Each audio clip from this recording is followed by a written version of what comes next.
नमस्कार, मैं professor Jaya Kawade, GS college of commerce Wardha. आज का हमारा lecture BCom final year Hindi medium के लिए फाइनेंशियल अकाउंटिंग।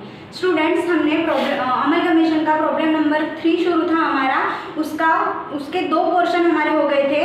ए लिमिटेड और बी लिमिटेड दो कंपनियां थी, दोनों कंपनियां मिला के एक कंपनी अपनी फॉर्म हो रही है ए बी लिमिटेड। तो सॉल्यूशन में हमको पूछा गया था कि journal entries in the books of A limited. Then उसके बाद में सेकंड पोर्शन था हमारा ledger accounts in the books of B limited, और हमारा थर्ड पोर्शन है opening balance sheet in the books of A B limited. अगर आपने पिछले वीडियोस नहीं देखे होंगे, क्योंकि क्वेश्चन एक ही है और उसके सॉल्यूशन के 4 वीडियोस हैं हमारे। फर्स्ट वीडियो में हमने परचेज कंसिडरेशन कैलकुलेट किया था, इसलिए मैंने अभी आपको कैलकुलेट करके नहीं दूंगी क्योंकि वो हमने फर्स्ट लेक्चर में देखा है। और सेकंड, इसमें हमने अपने आंसर का फर्स्ट पोर्शन किया है journal entries in the books of A limited. उसके बाद हमने जो वीडियो में ledger accounts in the books of B limited देखा है, और आज के वीडियो में हमें देखना है opening balance sheet in the books of A B limited. तो जब ए लिमिटेड का और बी लिमिटेड का अमलगमेशन हो जाता है, तो उसके बाद अमलगमेशन हो जाने के बाद ए बी लिमिटेड की बैलेंस शीट क्या रहेगी, ये हमें इसमें शो करना है। ठीक है, तो जब हम बैलेंस शीट देखेंगे तो बैलेंस शीट में ए बी लिमिटेड के बैलेंस शीट में ए बी लिमिटेड ने ए लिमिटेड की और बी लिमिटेड की जो assets and liabilities taken over की होंगी, वो असेट्स एंड लायबिलिटीज अब ए बी लिमिटेड की हो गई है। तो कौन सी वैल्यू पे assets and liability taken over की है, जिस वैल्यू पे जो अग्रीड वैल्यू होंगी, जिस वैल्यू पे परचेसिंग कंपनी ने मतलब ए बी कंपनी ने वो assets and liability taken over की होंगी, वो वैल्यू पे हमें उसे असेट्स और लायबिलिटी में मतलब बैलेंस शीट में लेना है। तो सबसे पहले हम देखेंगे लायबिलिटी साइड। तो लायबिलिटी साइड में हम क्या लिखते हैं, सबसे पहले रहता है authorized share capital. Authorized share capital, तो क्वेश्चन में हम देखेंगे कि हमें ऑथोराइज्ड शेयर कैपिटल दिया हुआ है क्या। तो क्वेश्चन में हमें कहीं पे भी ऑथोराइज्ड शेयर कैपिटल, नई कंपनी का ऑथोराइज्ड शेयर कैपिटल नहीं दिया है तो डैश कर देंगे और ये क्लोज कर देंगे। अगर ऑथोराइज्ड कैपिटल दिया रहा तो ऑथोराइज्ड कैपिटल की अमाउंट हमें हाथ में लिखते और वो फिर क्लोज कर देते। ठीक है, उसके बाद आता है issued and paid up capital. तो issued and paid up capital हम लिखेंगे issued and paid up capital. तो ए बी लिमिटेड ने कितना कैपिटल इशू किया है और कितना कैपिटल पेड अप हुआ है।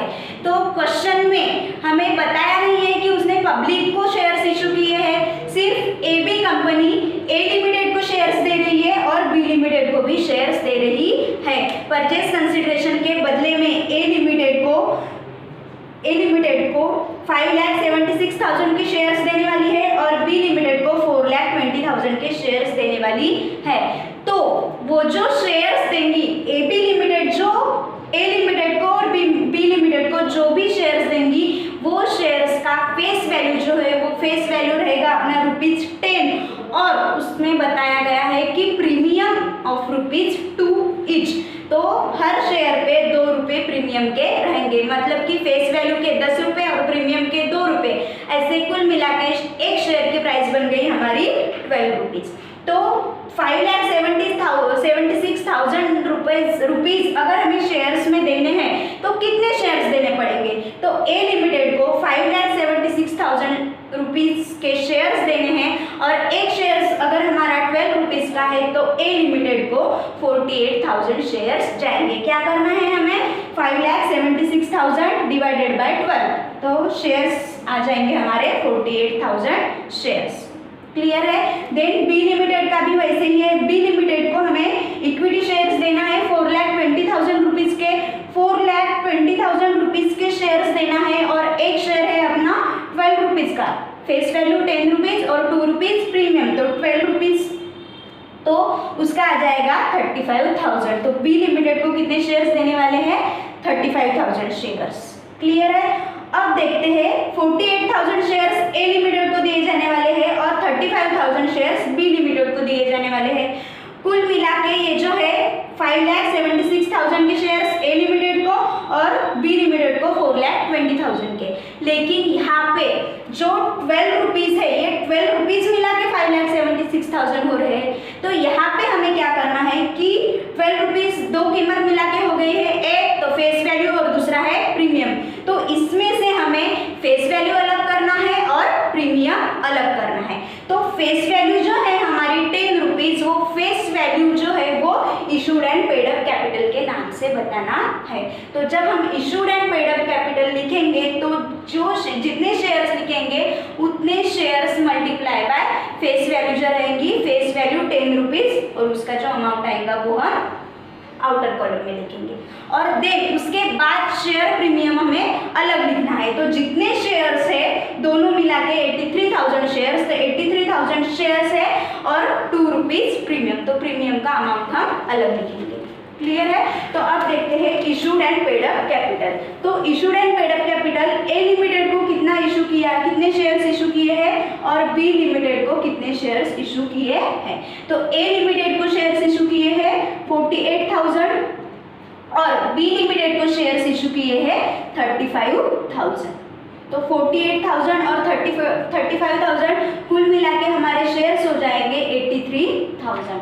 तो यहाँ पे हम लिखेंगे 83,000 shares of ₹10 each. 83,000 shares of ₹10 each. तो अमाउंट बन जाएगा हमारा 8,30,000। Issued and paid up capital कितना हुआ हमारा 8,30,000। अब नेक्स्ट है शेयर प्रीमियम। शेयर प्रीमियम हमें अलग दिखाना है। शेयर प्रीमियम, तो शेयर प्रीमियम में भी ए लिमिटेड के शेयर्स में भी प्रीमियम है, बी लिमिटेड के शेयर्स में भी प्रीमियम है।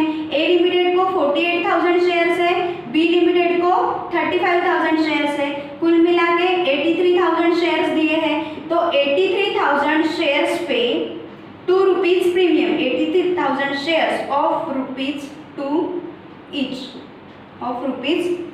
ईच, तो हमारा प्रीमियम हो जाएगा 1,66,000।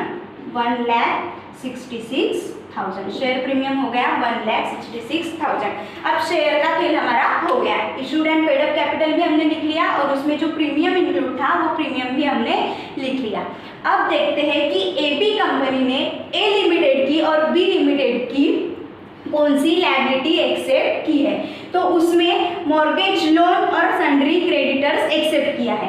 तो मॉर्गेज लोन ए लिमिटेड का है सिर्फ, और सन्ड्री क्रेडिटर्स ए लिमिटेड और बी लिमिटेड दोनों का है। तो सबसे पहले लायबिलिटी में हम लिखेंगे मॉर्गेज लोन। मॉर्गेज लोन ए लिमिटेड का है तो इसमें ब्रैकेट में लिख देंगे हम ए लिमिटेड, अमाउंट है हमारा 50,000। क्लियर? और उसके बाद है सन्ड्री क्रेडिटर्स। सन्ड्री क्रेडिटर्स, तो सन्ड्री क्रेडिटर्स में ए लिमिटेड का भी सन्ड्री क्रेडिटर्स है और बी लिमिटेड का भी सन्ड्री क्रेडिटर्स है। तो ए लिमिटेड के सन्ड्री क्रेडिटर्स है हमारे 2,20,000 और बी लिमिटेड के सन्ड्री क्रेडिटर्स हैं हमारे 1,30,000। तो यहाँ पे कुल मिला के हमारे सन्ड्री क्रेडिटर्स हो जाएंगे 3,50,000। 3,50,000। तो अब लायबिलिटी साइड हो गई। जो शेयर कैपिटल था वो शेयर कैपिटल हमने लिख दिया और जो लायबिलिटी ए लिमिटेड से और बी लिमिटेड से एक्सेप्ट की थी वो लायबिलिटी भी हमने लिख ली। अब देखते हैं असेट्स साइड। तो असेट्स में क्या करना है कि जो असेट्स ए लिमिटेड की और बी लिमिटेड की, जो भी असेट्स ए बी लिमिटेड ने एक्सेप्ट की होंगी और जिस वैल्यू पे एक्सेप्ट की होंगी उस वैल्यू पे हमें लिखना है। तो सबसे पहले आएगा यहाँ पे गुडविल। गुडविल में ए लिमिटेड का गुडविल, बी लिमिटेड का गुडविल। आप चाहे तो कंबाइन करके भी डायरेक्टली लिख सकते हैं या फिर ए लिमिटेड का और बी लिमिटेड का अलग से मेंशन करके भी लिख सकते हैं। ए लिमिटेड का है हमारा 1 लाख रुपीज़ और बी लिमिटेड का गुडविल है 75,000 रुपीज़। ऐसा कुल मिला के गुडविल की अमाउंट हो जाएगी 1,75,000। देन उसके बाद है सन्ड्री असेट्स। तो सन्ड्री असेट्स आएगा। सन्ड्री असेट्स में भी ए लिमिटेड का सन्ड्री असेट्स और बी लिमिटेड का सन्ड्री असेट्स। ए लिमिटेड का सन्ड्री असेट्स है हमारा 4,10,000, इनर कॉलम में हम लिखेंगे, और बी लिमिटेड का है 2,80,000। 2,80,000 यहाँ पे बन जाएगा हमारा 6,90,000। 6,90,000। उसके बाद है free hold property. Free hold property, free hold property में भी ए लिमिटेड का फ्री होल्ड प्रॉपर्टी कितना है और बी लिमिटेड से फ्री होल्ड प्रॉपर्टी कितना आया है। ए लिमिटेड से आया है 2,60,000 और बी लिमिटेड से आया है 1,40,000। तो इनर कॉलम में हम लिख देंगे 2,60,000 और बी लिमिटेड का 1,40,000। कुल मिला के हमारा बन जाएगा ये 4 लाख। उसके बाद है इन्वेस्टमेंट। इन्वेस्टमेंट असेट साइड में इन्वेस्टमेंट, ए लिमिटेड से इन्वेस्टमेंट कितना आया है और बी लिमिटेड से कितना आया है। ए लिमिटेड का इन्वेस्टमेंट है 51,000 और बी लिमिटेड का इन्वेस्टमेंट है 20,000। कुल मिला के इन्वेस्टमेंट हो जाएगा 71,000। उसके बाद लास्ट है डेटर्स। डेटर्स में ए लिमिटेड का डेटर्स, देन बी लिमिटेड का डेटर्स। ए लिमिटेड के डेटर्स है हमारे 2,25,000 और बी लिमिटेड के डेटर्स है हमारे 1,35,000।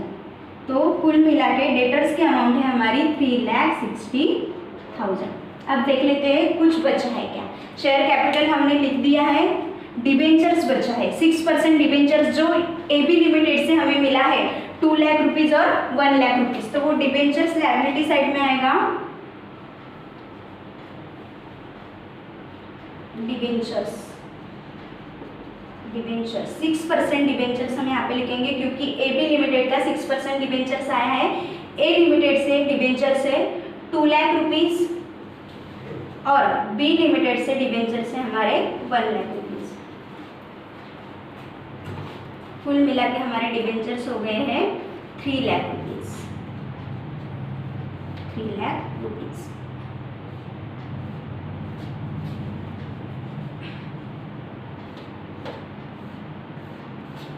अब बैलेंस शीट की दोनों साइड की टोटल हम कर लेंगे। जो असेट्स है ए लिमिटेड से और बी लिमिटेड से ली हुई थी वो सब असेट्स हमने रिवाइज्ड वैल्यू पे, जो रिवाइज्ड वैल्यू हमें दी थी उस वैल्यू पे हमने ले ली है। और लायबिलिटी साइड में शेयर कैपिटल, शेयर्स जितने इशू किए होंगे, प्रीमियम का अमाउंट अलग से, और देन उसके बाद जो डेटर्स आए थे ए लिमिटेड से और बी लिमिटेड को जो डेटर्स दिए थे वो डेटर्स हमने लिख लिए और बाद में जो लायबिलिटी हमने ए लिमिटेड की और बी लिमिटेड की एक्सेप्ट की थी वो लायबिलिटीज हमने लिख ली। अब बैलेंस शीट की दोनों साइड की टोटल हम कर लेंगे, तो दोनों साइड की टोटल बन जाएगी हमारी 16,96,000। 16,96,000। तो इस तरह से ये जो हमारा तीसरा प्रॉब्लम था ए बी लिमिटेड का, वो प्रॉब्लम का तीसरा पोर्शन मतलब लास्ट पोर्शन हमारा खत्म हो गया है। बाद में नेक्स्ट लेक्चर में मिलेंगे नए प्रॉब्लम के साथ। धन्यवाद।